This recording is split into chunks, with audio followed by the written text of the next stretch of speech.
ഏകമായ സത്യത്തിലേക്ക്, പ്രപഞ്ചമെന്ന വിശ്വാസ പ്രമാണങ്ങളിലേക്ക് ഒന്നിച്ചു നിന്നുകൊണ്ട് മുന്നേറുന്ന കാഴ്ചയാണ് നാം കാണുന്നത്.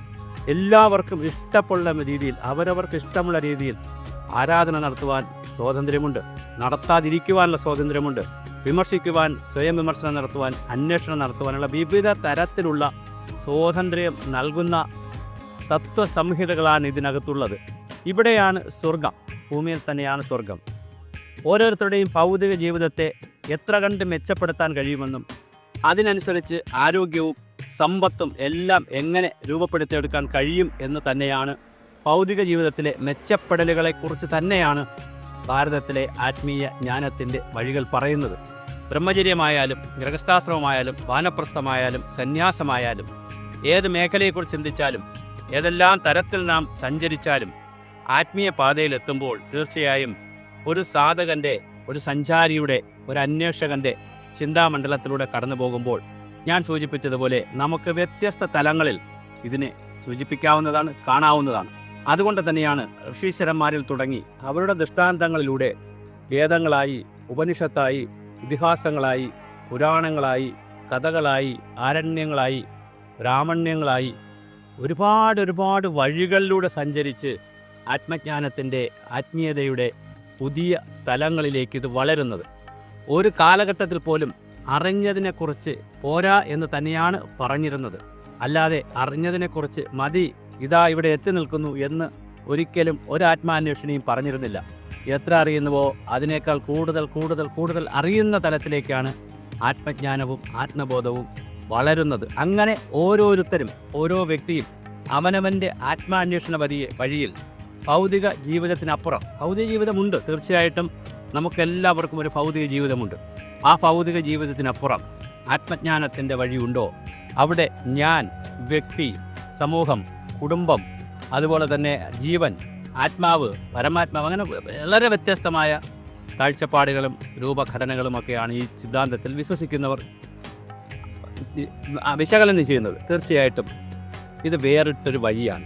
ആത്മജ്ഞാനത്തിൻ്റെ വഴിയിൽ ചിന്തകന്മാരും ഭാരതത്തിലെ ഋഷീശ്വരന്മാരിൽ തുടങ്ങി ആചാര്യന്മാരും ഗുരുക്കന്മാരും എല്ലാവരും മുന്നോട്ട് വച്ചിട്ടുള്ള ആശയം ഈ ഒരു അന്വേഷണമാണ്.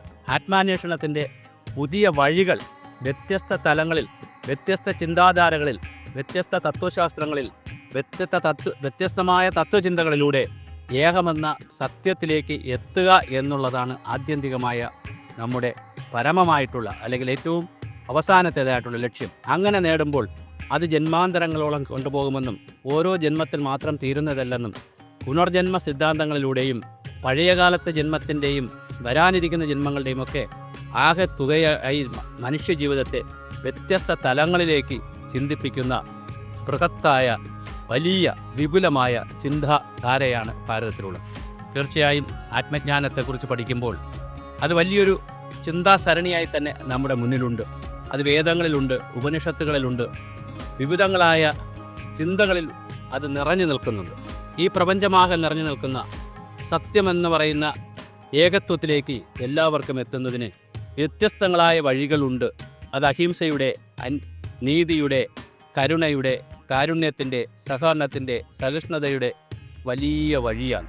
തീർച്ചയായും അത് ഓരോന്നും എടുത്ത് പരിശോധിക്കുമ്പോൾ ഞാൻ നേരത്തെ സൂചിപ്പിച്ചതുപോലെ ഏതൊരു വിഷയത്തെയും നമ്മുടെ ചിന്താമണ്ഡലത്തിൽ വരുന്ന മനുഷ്യൻ്റെ നിത്യജീവിതത്തെ ബാധിക്കുന്ന ആത്മീയതയായാലും ഭൗതികതയായാലും ഭക്തിയായാലും ഈശ്വരാരാധനയായാലും ദൈവചിന്തയായാലും എല്ലാറ്റിനെയും വിവിധ തലങ്ങളിൽ വ്യാഖ്യാനിക്കുവാനും ആ വ്യാഖ്യാനങ്ങളിലൂടെ കൃത്യമായ ഉത്തരങ്ങൾ തേടുവാനുമുള്ള ഒരു ചിന്താ പദ്ധതിയാണ്, ഒരു പരിപാടിയായിട്ടാണ് ഭാരതത്തിലെ ആത്മീയത വികസിക്കുന്നത്. അതുകൊണ്ട് തന്നെ ഇത് കെട്ടിക്കിടക്കുന്ന ജലമല്ല, ഒഴുകുന്ന നദിയാണ്. നദി ഒരിക്കൽ ഒഴുകിയാൽ വീണ്ടും അത് പുനർജീവിച്ചു കൊണ്ടേയിരിക്കും. നദിയുടെ സങ്കല്പം അതാണല്ലോ, അപ്പോൾ കാഴ്ചപ്പാടും അതാണ്. അപ്പോൾ തീർച്ചയായും അനുദിനം അനുനിമിഷം വളർന്നുകൊണ്ടിരിക്കുന്ന, വികസിച്ചുകൊണ്ടിരിക്കുന്ന, പരിഷ്കരിച്ചുകൊണ്ടിരിക്കുന്ന ഓരോ ആചാര്യന്മാരുടെയും ഓരോ വ്യാഖ്യാതാക്കളുടെയും വിശ്വവിഖ്യാതമായ വ്യാഖ്യാനങ്ങളിലൂടെ വളർന്ന് മാനവരാശി അന്വേഷണം തേടുന്ന, പുതിയ മനുഷ്യരാകുവാനുള്ള, മനുഷ്യരെ മാനവരാക്കുവാനുള്ള വിപുലമായ പദ്ധതികളും ചിന്താസരണികളും ചിന്താധാരകളുമാണ് ഭാരതത്തിൻ്റെ ആത്മീയ വഴികളിലുള്ളത്. ആത്മജ്ഞാനത്തിൻ്റെ പാതേയ വഴികളിൽ നമുക്ക് വഴിച്ചോറായി പാതേയമായി ഈ ജ്ഞാനത്തിൻ്റെ മുത്തുകൾ ഇവിടെയുണ്ട്. അതെത്ര കണ്ടെടുക്കാൻ കഴിയുന്നു എന്നുള്ളതാണ് നമ്മുടെ ഓരോ ജന്മത്തിൻ്റെയും സാഫല്യവും.